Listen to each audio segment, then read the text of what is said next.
too long, but potentially. And Dan's totally right. It says recommended, which is just recommended. Yep. No longer obligatory. That's right.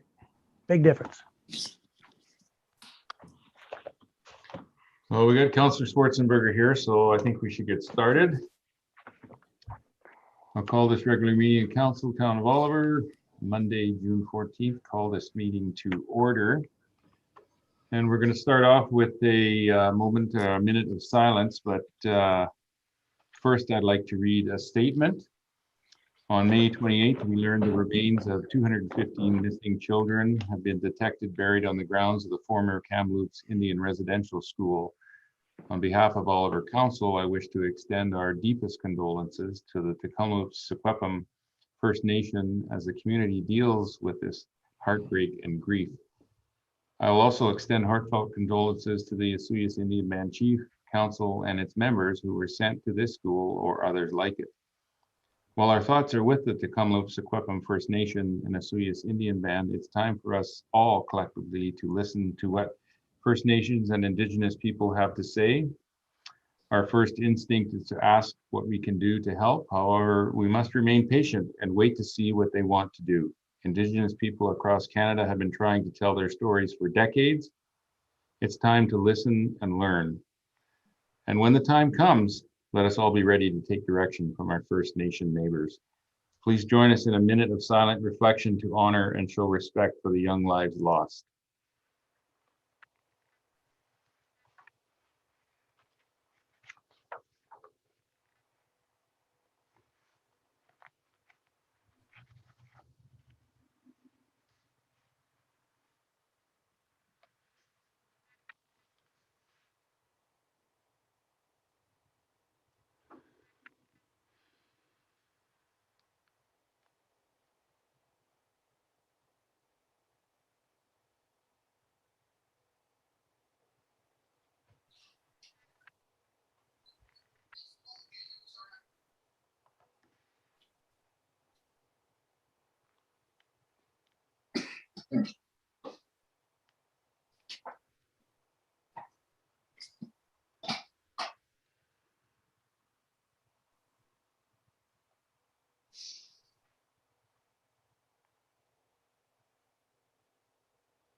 Thank you.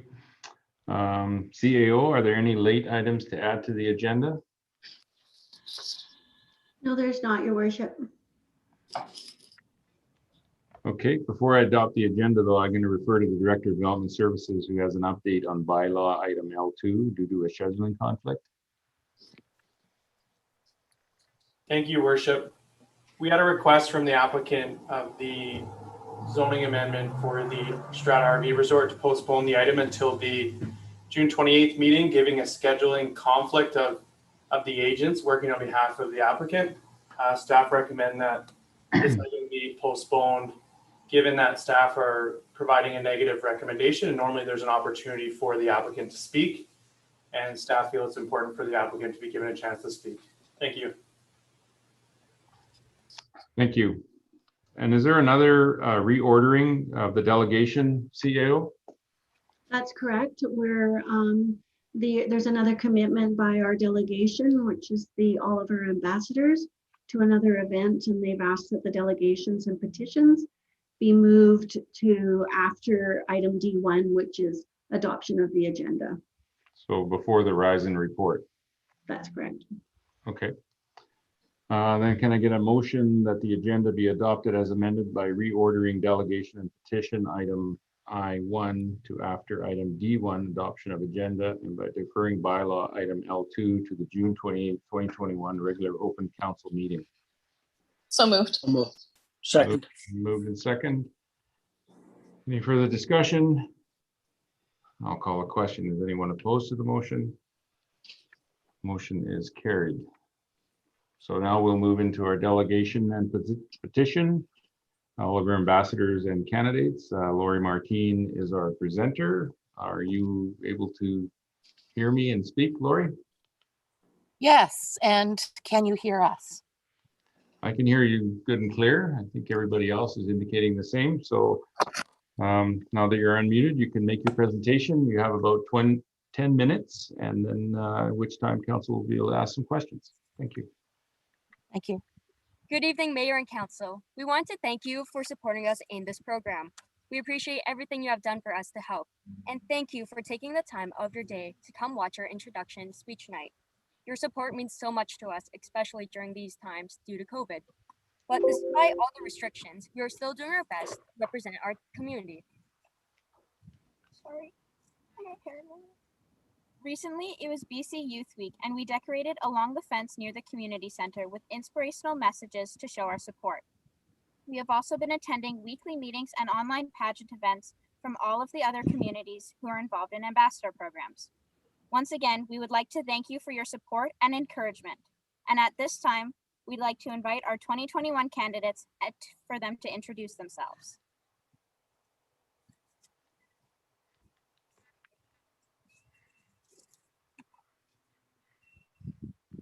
Hi, I'm Maya Crowley, and I'm sponsored by Dr. Ing's Dental Care.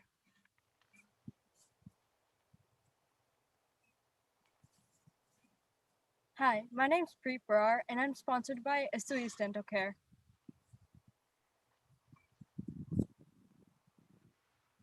Hello, everyone. My name is Kushleen Dollywall, and I'm sponsored by Kevin's No Frills.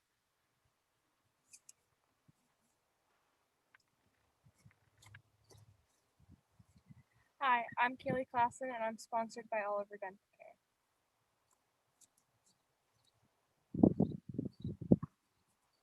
Hello, everybody. I'm McKenna Burns, and I'm sponsored by Platinum Bench Estate Winery. Hi, I'm Jordan Catellis, and I'm sponsored by Catellis Excavating. Hello, I'm Aiden Dersma, and I'm sponsored by the Kiwanis Club of Oliver.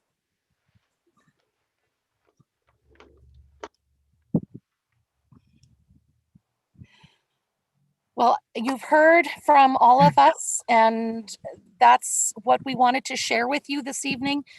We really appreciate everything that you are doing for us and all of your personal support.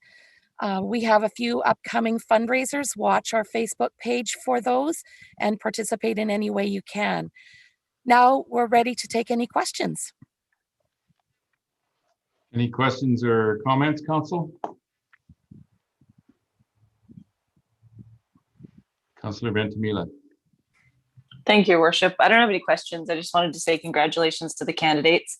I had the opportunity to listen in on the speech night a couple of weeks back, or however long ago that was. It was great. And I just wanted to commend you, Mrs. Martine, for your continuing support of the program. It's so nice to see so many candidates this year. So look forward to a good competition. Good luck, everybody. Thank you. Councillor Grace. Thank you, Your Worship. Not much different than what Councillor Ventimiglia said, but just also wanted to say congratulations. I was able to watch your speeches as well. I know that's not easy. It can be really nerve-wracking to get in front of people, but you all did a really good job. I sure hope you have the opportunity to do some in-person events this year, but we'll be rooting for you. So, well done. Congratulations. I'll just add my comments in here, Lori. It looks like you've got a really strong group of candidates here. I was watching the candidate speech as well, and I'm always so impressed with young people and youth that step out of their comfort zone. This is going to help you in so many ways as you continue on your path in life. Public speaking is very challenging, and if you can become comfortable with it and face your fears, it opens so many doors for you, and this is the start of it, and I hope you enjoy the process.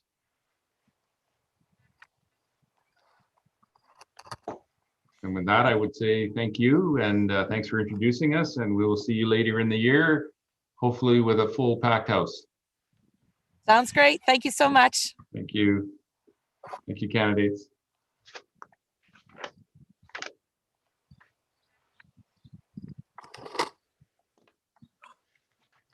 So we'll move on to Rise and Report next. We did have a meeting on, what day was that? We had a special meeting on June 4th on the Kamloops residential schools, and the town did craft a letter, and I delivered it to Chief Louis, and I said I would report back. So on Monday, June 7th, on behalf of council, I delivered a letter of condolences to Chief Louis in response to the mass burial site revealed at the former Kamloops Indian Residential School. During further conversation, I expressed our desire to do more, and that we are looking to the Oswego Indian Band for guidance. One item I mentioned was the thought of planting a commemorative tree. Chief Louis was thankful and will take the letter to council asking for feedback on this item and other initiatives the town can take to provide support. Again, the chief was appreciative for the outreach of support from the town and shared his desire to see further meaningful action from the federal and provincial governments, in which, in his opinion, would be a criminal investigation. I expect to hear back from him after their next council meeting. Our next item is the consent agenda. And I'll ask council if there's any items that they would like separated out of the consent agenda for discussion before we ask for a motion to adopt. I gotta get this up. Not seeing any hands up. Can I get a motion that the June 14th, 2021 consent agenda be adopted? So moved. Thank you. Second. Thank you. Any further discussion? I'll call the question. Is anyone opposed to the motion? Motion is carried. Next item is adoption of prior minutes. Adoption of the June 4th, 2021 special open council meeting minutes. Can I get a motion to adopt those minutes as circulated? So moved. So moved. Thank you. Second. Thank you. Any further discussion? Not hearing any, I'll call the question. Is anyone opposed to the motion? Motion is carried. Moving to committee reports. I'll ask our chairperson, Grace, from the Committee of the Whole meeting this evening to give us a report from that meeting. Thank you. Thank you, Worship. Just a couple items on the agenda. First was the 2021 UBCM Convention Minister meeting request. That deadline is coming up shortly. So we discussed a few, being the Attorney General to bring back the request for secondary tasting rooms, as well as a discussion of expanded service areas. Also to the Ministry of Public Safety and Solicitor General regarding RCMP funding, and to the Ministry of Health regarding the long-term care centers moving to one person in each room. Sorry, I didn't write this part down. And the primary care network funding. And the second item was the Fortis BC application to NRCan's zero emission vehicle infrastructure plan.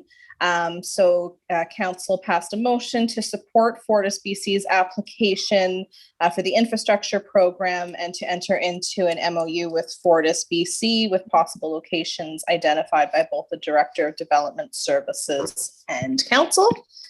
And that is the end of my report. Thank you, Chairperson Grace. Moving to water matters, our first item is the water quality summary report for May 2021. I'll pass this over to the Director of Operations if he has any highlights to share with us. Thank you, Your Worship. As you know, May was a fairly dry month. We only saw about 2.5 millimeters registered at our Public Works weather station. Some of the main things the guys took care of was water main flushing in the rural area, and I believe there's just a little bit left. And Fairview irrigation work on the screen nozzle in town. Rockcliffe domestic pump was installed and started up. That took a little longer, like everything seems to be nowadays, receiving pumps back or parts and pieces.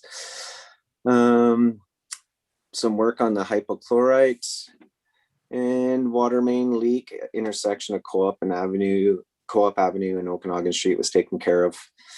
May was, I think, around average for temperatures, but like I said, precipitation was quite low. And because of that, we saw some increased consumption in our groundwater and also our surface water, which is over our 7-year average. And that's about it right now. Thank you, Director. Any questions for the Director?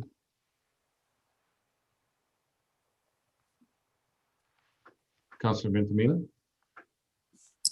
Thank you, Worship. Nothing directly related to the report, but I think we've all been watching the weather in combination with water levels locally and I guess throughout the province. And I've just been wondering how, I know that we rely on aquifers for our domestic water generally, but how in depth is the monitoring that we do? Like this year, things are already super low lake river wise and that sort of thing. And although I think that doesn't directly feed our aquifers, everything is somehow connected. It does? Okay, so there you go. I was gonna say everything is somehow connected. And so I wonder, like, how in-depth is our monitoring to know how fast things fill back up? If we're good this year, but we take things a little too low and then we have another really dry year next year, what does that mean? Just those sort of longer term thoughts. Well, we monitor the ministry has a couple monitoring wells, so we go off of those, and they're recorded daily. And then also on the irrigation side, we're supposed to go off of the geodetic elevation in Kelowna for Okanagan Lake, and that's actually quite low right now.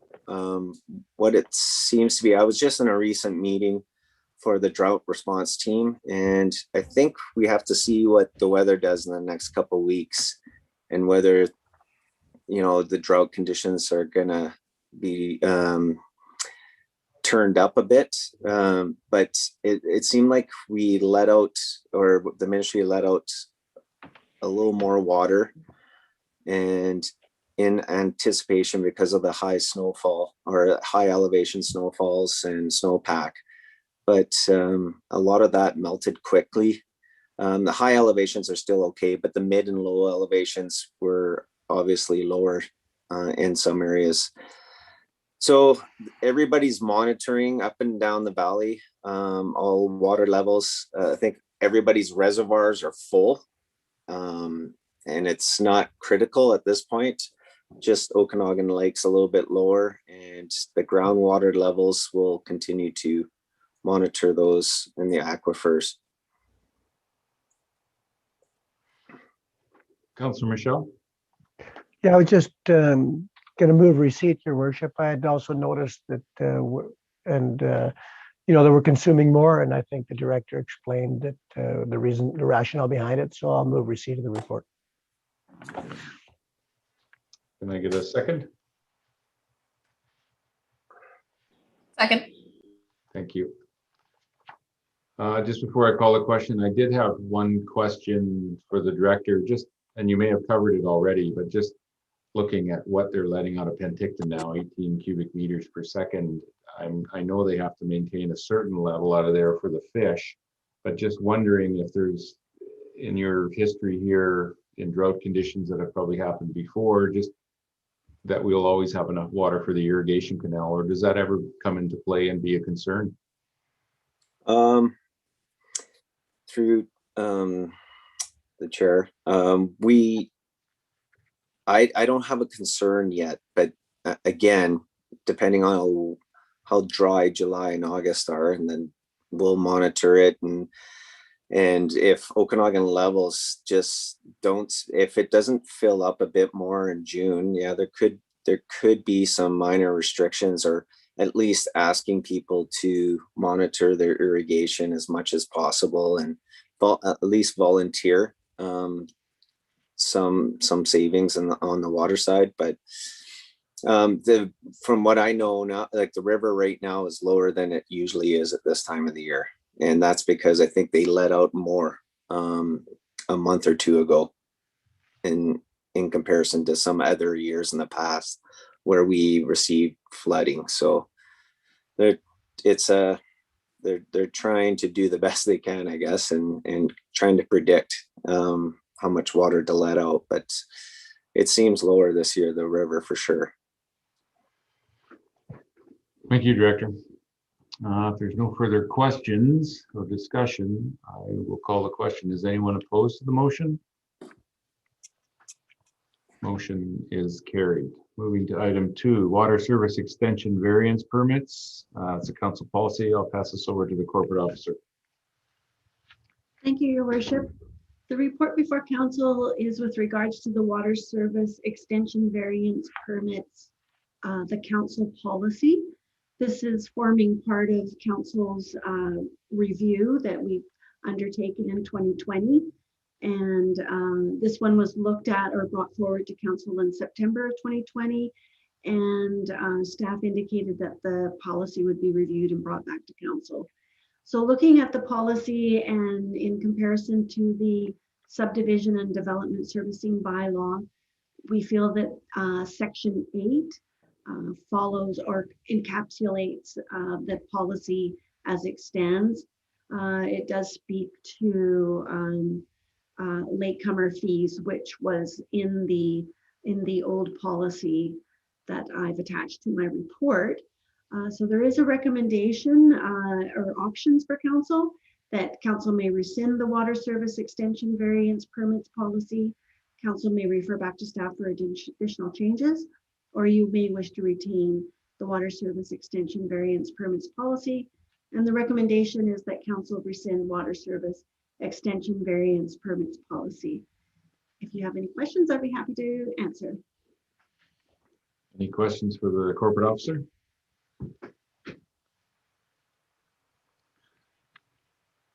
Councillor Michelle. Thank you, Your Worship. Okay, if we rescind this, or I don't know, maybe I'm not, are we going to have another policy to cover these items? Through the chair, we don't need another policy, Councillor Michelle, because in the subdivision and development servicing bylaw, section 8 within that bylaw contains those provisions that were in that policy. So we're feeling that it can be rescinded because we have met the provisions that was in that policy. So we should be good. Okay, the other question I would have, how long is the latecomer agreement for? How many years in the servicing bylaw? I don't know. I don't know if Director Houle would be able to look that up if it stated a term. What I think it was 10 years on this one, I believe. That's my memory. I don't see it anywhere in the report. Mm-hmm. But I'm just curious as to how long a time frame that is, because I can see a scenario where, you know, it's a substantial cost, and if it's 10 years, and somebody will say, "Well, I'll wait it out, and then I don't have to pay the latecomer agreement." Mm-hmm. Yeah, I don't. But See I was just curious. Yeah, I don't see a time on the policy either. And I don't think in the bylaw we do either. Well, we'll have to come up with that. I don't think you can just leave it ambiguous. But maybe we can look at the subdivision and development servicing bylaw. Amending it to add a time frame to it. Yeah, if there needed a time frame attached to that.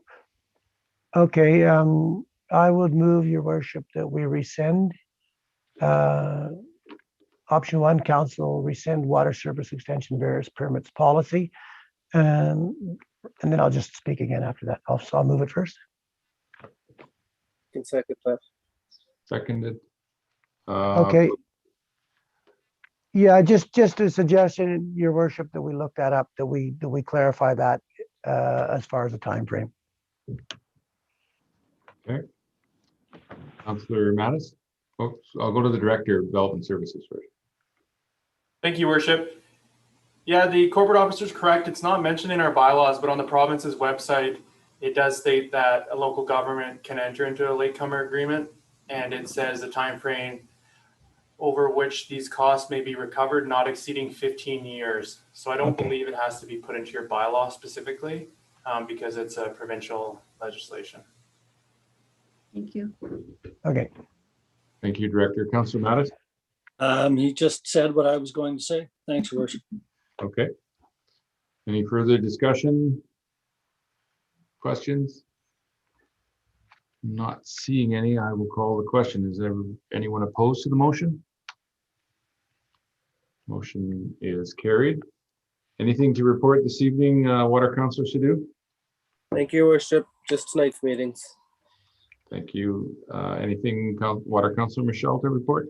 The 7 o'clock meeting, and also I met with former Councillor Andre Miller because he gave me a call, and Joseph Trache as well. I guess all of the farmers in System 2 received a letter indicating that they had about a year to, because of some of the changes in interior health, to deal with backflow preventers. So I think that that's probably going to come back to council at some point in the future, because I think, like Councillor Miller said, it's an exorbitant cost to have to force farmers to put backflow preventers. But like I say, just a heads up, I think that'll probably come before council, sometime this summer or fall, because I think they have a year to do it in the letter.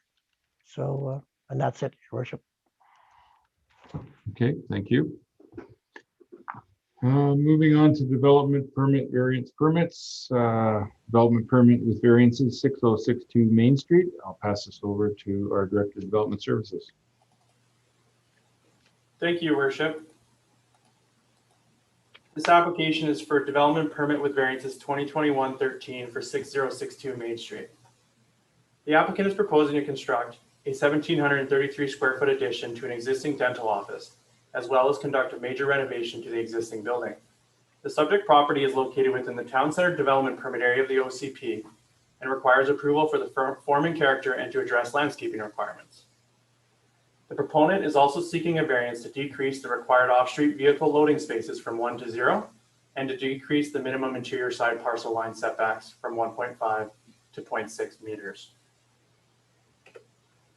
Property location map, just south of the intersection of Fairview and Main.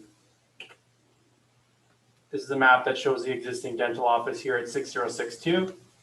And there is an existing building that was used as a coffee shop here on 6066 and 6070 Main Street. This is in the process of being demolished and the lots have been consolidated. It's been registered at the land title office, so it's now one large lot.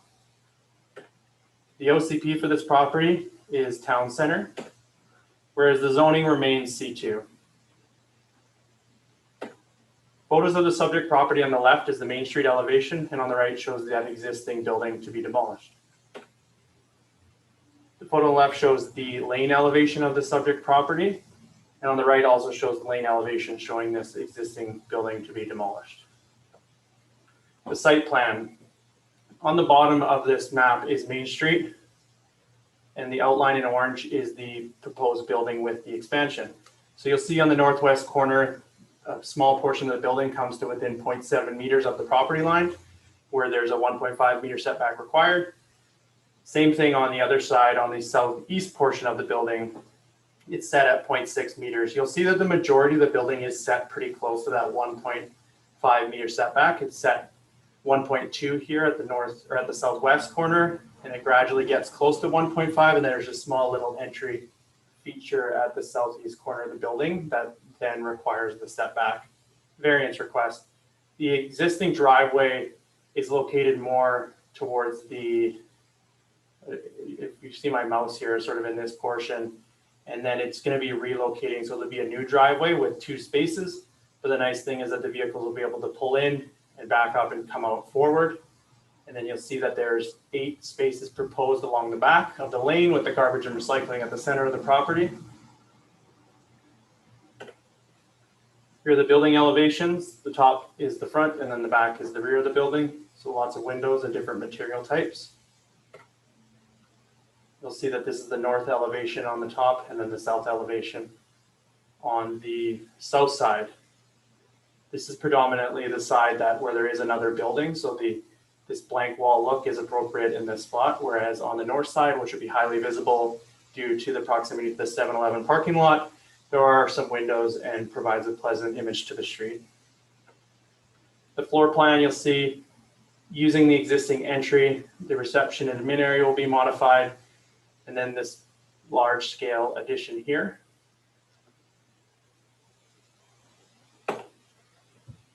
Here are a few renderings showing the southwest view and the southeast view. Staff comments. The proposed development meets the intent of the town center zone as highlighted below. The exterior form and character of the building is defined with the articulated use of stucco in 2 different tones of gray and a second cladding material that will frame the building entrance, as well as intentionally added in other areas of the facade, balancing the overall massing. The material is used to contrast with the stucco finish in cladding format, large ceramic or aluminum tiles, shine and texture. The overall facade composition gets completed with the proportional use of large glazed openings and sunshades, which not only help with sun control, but will also cast a vibrant animated shade through the day. Private patio space is proposed for the employees at the rear of the property amongst the extensive landscaping proposed. The garbage and recycling containers are in the middle of the parking spaces along the lane and are screened. The landscape plan features multiple species of trees and shrubs, which will significantly improve the aesthetic value of the development. In speaking to the variances, the first variance to do with the loading spaces. Given the nature of the business, a loading space would rarely, if ever, be utilized. The owner has indicated that only parcel deliveries are common here and that they can utilize the existing on-street parking during this time. The other variance, speaking to the setbacks, the subject property is located in the downtown environment, which typically features 0 interior parcel line setbacks.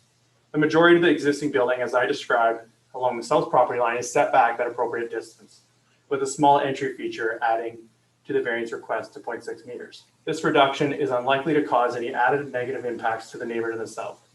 And on the north side, the majority of the building is located 1.5 meters from the property line, with the exception being the small portion in the northwest corner. Furthermore, this side of the building is adjacent to an existing parking area on the 7-Eleven property. With that, the options for council is that council may choose to support the recommendation, may choose not to support it, or may choose to refer back to staff for additional information. The staff recommendation is that council approve DP with variances number 2021-13 and that staff be directed to issue the permit. Thank you, Your Worship. Thank you, Director. Any questions for the Director?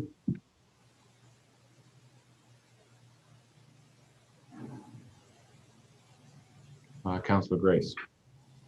Thank you, Your Worship. Not a question so much as a comment. I just want to say I was blown away by the landscaping proposal here. I think, I mean, once this is done, it's really going to improve the look of Main Street. I think it's going to be an asset to the town as a whole. So I will gladly move the recommendation. Moved. Can I get a seconder? How's that right? Second. Thank you. Councilor Ventimiglia. Thank you, Your Worship. I'm just going to kind of echo some of those comments. I didn't have any concerns with the variances being requested, but more than that, I was pretty excited to see the significant amount of investment that looks like it's going to be happening on Main Street downtown. It is exciting to see. It doesn't happen all that often, and I think, as mentioned, it's going to be a great improvement to that area of town. Thank you, Councilor Ventimiglia. Councilor Schwarzenberger. Thank you, Your Worship. Yeah, I'll just echo my 2 colleagues. I have no problem with the variances. I think they're very reasonable. I think the landscaping proposed is going to be a great addition, both on the front and the back. It's very unusual to have that kind of landscaping in both places, front and back. And I look forward to this project starting. Thank you. Thank you, Councilor Schwarzenberger. Any further comments or discussion on this motion? Not seeing any, I will call the question. Is there anyone opposed to the motion? Motion is carried. Moving to bylaws. Our first one is the Southern Interior Bylaw Notice Dispute Adjudication Registry Agreement Authorization Amendment Bylaw 1282.01 for adoption. Can I get a mover of the motion that council adopt this bylaw? So moved. So moved. Second. It's moved and second. Any further discussion or questions? Not seeing any, I'll call the question. Is there anyone opposed to the motion? Motion is carried. Moving to item 2, Development Cost Charge Bylaw 1390 for adoption. Any questions, comments, or anyone want to move the motion that council adopt the development cost bylaw charge bylaw 1390? So moved. So moved. Second. I'll second. Thank you. Any further discussion or questions? Not seeing any, I'll call the question. Is anyone opposed to the motion? Motion is carried. Moving to item 3, building bylaw 1404.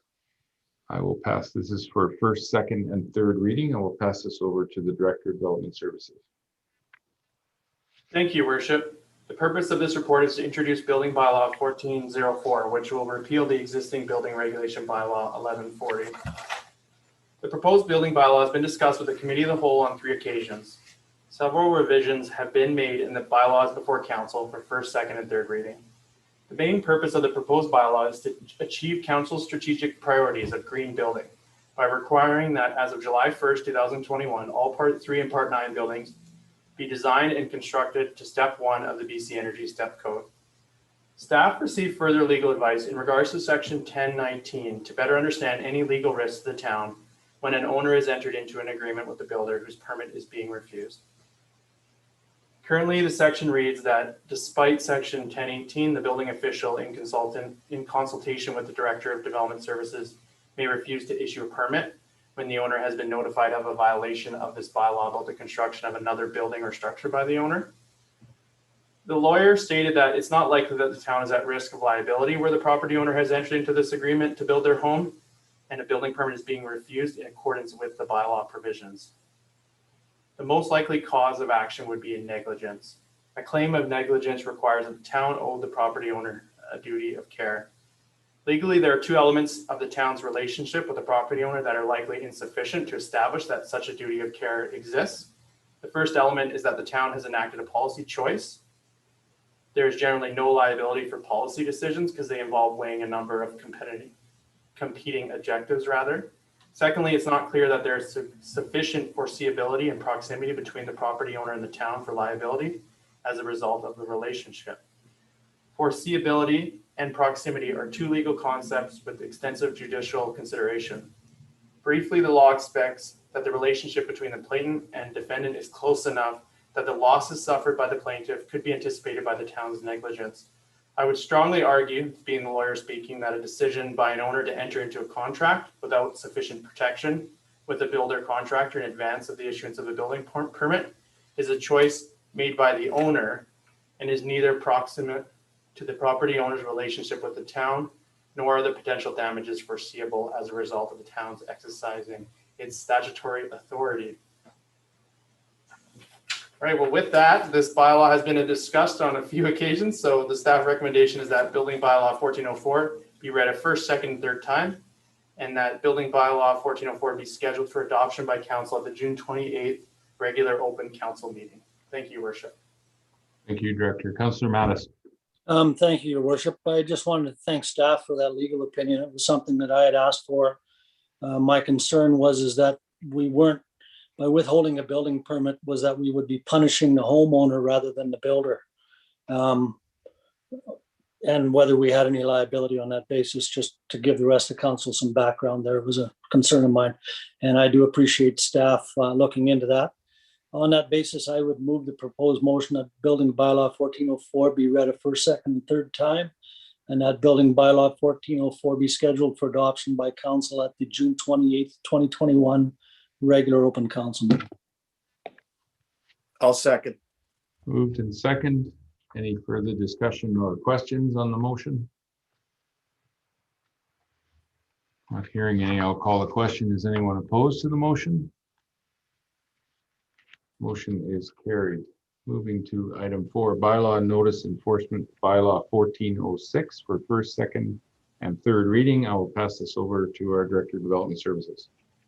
Thank you, Your Worship. The purpose of this report is to introduce bylaw notice enforcement bylaw 1406, which will repeal existing bylaw notice enforcement bylaw 1378.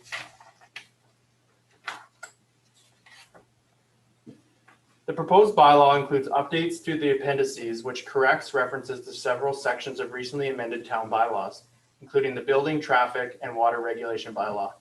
A bylaw offense notice cannot be written without the correct sections and ticket values identified. With that, the recommendation is that bylaw enforcement notice bylaw 1406 be read a first, second, and third time, and that bylaw notice enforcement bylaw 1406 be scheduled for adoption by council at the June 28th, 2021 regular open council meeting. Thank you. Thank you, Director. Any questions for the Director, or someone would like to move the motion? So moved. So moved. Second. Second. Any further discussion? I'll call the question. Is anyone opposed to the motion? Motion is carried. Moving to business, bylaw officer appointments. I will pass this over to our Director again. Thank you, Worship. The purpose of this report is for council to rescind the appointment of 2 previous bylaw enforcement officers and appoint 2 new officers. With the departure of the previous bylaw enforcement officer, the town has hired Diane Robbie, who will be starting on June 14th, which was today. The town has also hired a seasonal bylaw enforcement officer, Amanda Reeve, who commenced work on May 25th, 2021. As per section 264 of the community charter, council may by bylaw establish provisions for designating bylaw officers and enabling them to issue tickets on behalf of the town. Appointment of bylaw enforcement officers bylaw 572 includes these provisions. The council resolution in this report will address the requirement. The other remaining appointed bylaw enforcement officer is Wayne Belleville, who has continued to assist the town during vacation coverage and during the transition to a new supervisor. It is therefore recommended at this time that his appointment remain in place. With that, the recommendation is that council rescind the following Town of Oliver bylaw enforcement officers pursuant to section 36 of the Police Act and section 264 of the Community Charter: Christine Dolbeck and Caitlin Bennett. That council appoint the following Town of Oliver bylaw enforcement officers pursuant to section 36 of the Police Act and section 264 of the Community Charter: Diane Robbie and Amanda Reeve. Thank you, Worship. Thank you, Director. Any questions? Can I get a mover of the motion? So moved. So moved. Second. Thank you. Any further discussion? Not hearing any. I'll call the question. Is anyone opposed to the motion? Motion is carried. Moving to correspondence. I'll pass this over to the corporate officer. Thank you, Your Worship. The June 14th correspondence report before council has 2 items for action. The first being correspondence dated June 2nd, 2021 from UBCM regarding the call for nominations for UBCM executive. The options before council are that council members may wish to consider applications for open nominations. The meeting deadline for the nominations is June 30th, 2021, or council may wish to receive and file. Councilor Rentamila. Thank you, Worship. I have decided that I'm going to put my name forward for the UBCM Board of Directors this year for Director at Large position. And so I've spoken to the mayor and he has agreed to sign my nomination papers, which is awesome. I need 2 signatures officially, but I would love to have the signatures of all of my fellow councilors to submit. So I will ask you all to do that for me. You don't have to say yes here right now in public, but I'm going to be putting together the application obviously in the next couple of weeks, and I'll hopefully look to you for your signatures.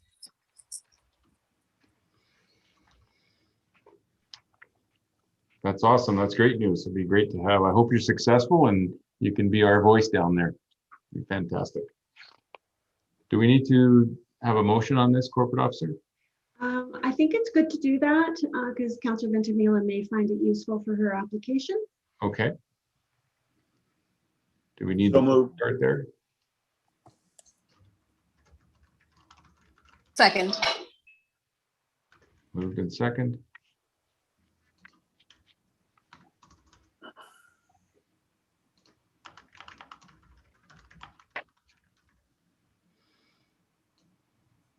Oops. All righty. Any further discussion? hearing any. Is anyone opposed to the motion? Motion is carried.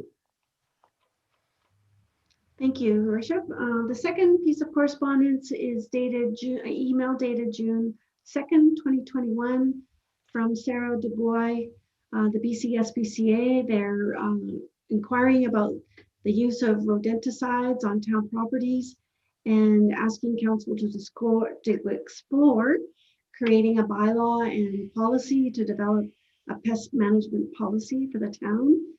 There's a couple of options before council that you may wish to refer to staff to bring a report back to a future council meeting regarding our current practices and determine council's wish regarding the use of rodenticides on town properties. Or you may wish to thank the BC SPCA for their correspondence and receive and file. Any thoughts, comments on this, council? Councillor Mattis. Thank you, Your Worship. I see no reason why we couldn't develop a staff policy or a council policy, whatever's required. I'm not sure that we require the bylaw as such, but a policy would certainly do it. So I would make the motion that council direct staff to bring a report to a future committee of the whole meeting regarding current practices to determine council's wish regarding the use of rodenticides on town properties. I'll second that. Moved and second. Councillor Ventimiglia. Thank you, Your Worship. Yeah, I support that motion. I just wonder offhand if the knowledge is around the table about whether we use these sorts of things or not as a common practice, or if that if we need to wait to the report to hear that. The Director of Operations, he's unmuted himself, and so he's prepared to answer the questions as best as we can. Thank you. Okay, thank you. Through the chair. Yeah, we do contract a company to take care of rodents, so mice and rats, in several locations that we look after and buildings. And they do use the rodenticide or anticoagulant, but it's I tried to touch base with somebody that the company that we use. They did say that there's other ways of doing it. It's more expensive if you trap. There's more visits. Just so council knows, we spend about $330 a month as is right now, so it's about $4,000 a year. There's 12 exterior traps that are used on our properties, 18 micro stations, which are for smaller rodents, and there's 6 inside three separate buildings. So, and from what I know, we never got to touch base and talk, but he did leave some information for me that they are governed as well with all their uses of the rodenticide and other things that they use. And I think what it sounded like is if you're using the right doses, it shouldn't be passed on, but we'll have to get more information for council in the future. And I think that's all I know right now. Thank you, Director. And he knows a lot. It's quite a bit. If there's no further discussion, I will call the question. Is anyone opposed to the motion? Motion is carried. And lastly is we had no items just for general information, but the last proposed motion before council is that the weekly mail be received. So moved. Moved and second. Any further discussion? Call the question. Is anyone opposed to the motion? Motion is carried. Moving to reports, Councillor Mattis.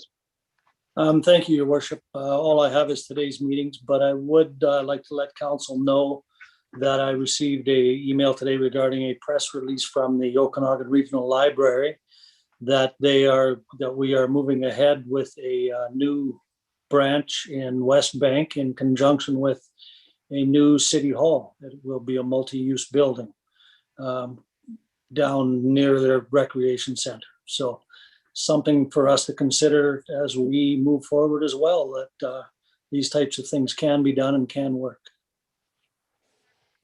Thank you, Councillor Mattis. Councillor Grace. Thank you, Worship. May 27th was the Oliver Ambassador introduction of candidates. So we got to see all those fine folks again today.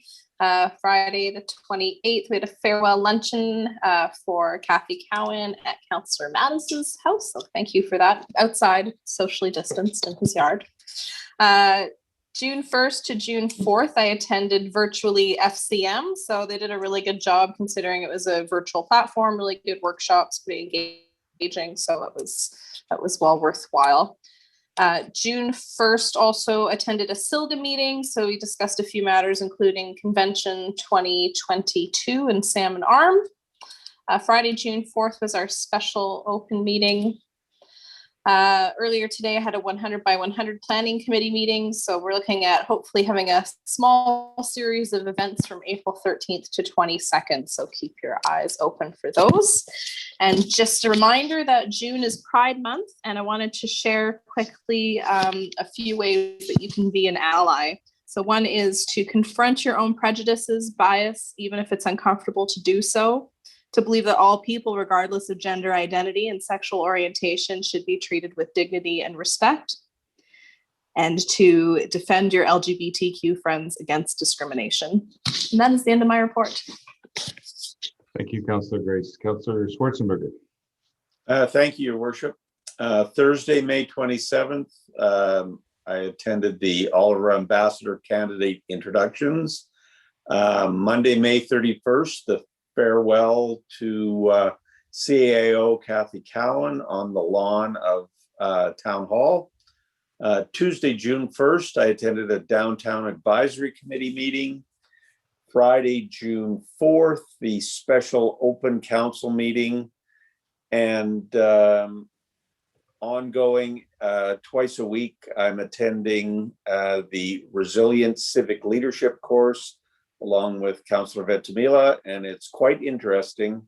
Hopefully we'll have some interesting things to share with council when it's done. Thank you. Thank you, Councillor Schwarzenberger. Councillor Ventimiglia. Thank you, Your Worship. Wednesday, May the 26th, I attended a PCN clinic advisory meeting.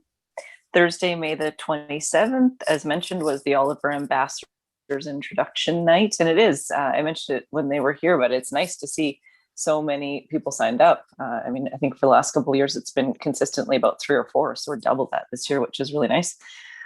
Friday, May the 28th and Monday, May the 31st, we had farewell events for our CAO. And on May 31st, I think we all had the opportunity to meet our incoming CAO. So that was really perfect timing. I think that was his first visit to town, and he seemed pretty excited to make his move here and get going. So I think we can look to welcome him in the next month or so. All week as reading my notes. So all week, June 1st to the 4th, as mentioned by Councillor Grace, was FCM. I do have to say that it's hard and getting harder to attend these multi-day events on Zoom, with real life interfering pretty readily in the process. So I attended as much as I could in person, but I'm grateful for the fact that most of the sessions and keynotes, etc., were all recorded and are all available to conference attendees for, I don't know how long, but at least a month, something like that. So I've been going back every evening and watching a few things that I missed. And it was a really well done for a virtual event, and as engaging as I think a virtual event can be. Tuesday and Thursday, as mentioned by Councillor Schwarzenberger, every week for the past couple of weeks and for a few weeks more, we're spending 2 hours in the Resilient Civic Leadership course with Diane Sucre-Kalin. Or Kalin Sukra. And it is interesting and it's amazing and it's super timely, I think, just for life and the world that we're living in right now. And I'm really appreciative of the opportunity to be in the course and hope to be able to share some takeaways, but also would encourage anyone here, like fellow counselors and also staff, to jump on an opportunity to take the course if it becomes available again in the next little while. I think there's 18 or 19 of us, mostly Canada, one from the US, all across Canada, and mostly counselors and mayors, but there are a few staff members as well, some planning staff, and I'm not sure if there's a CAO on there as well. So it's really nice. Wednesday, June the 2nd, we had a South Okanagan Aquatic Center feasibility study meeting in which we discussed possible locations.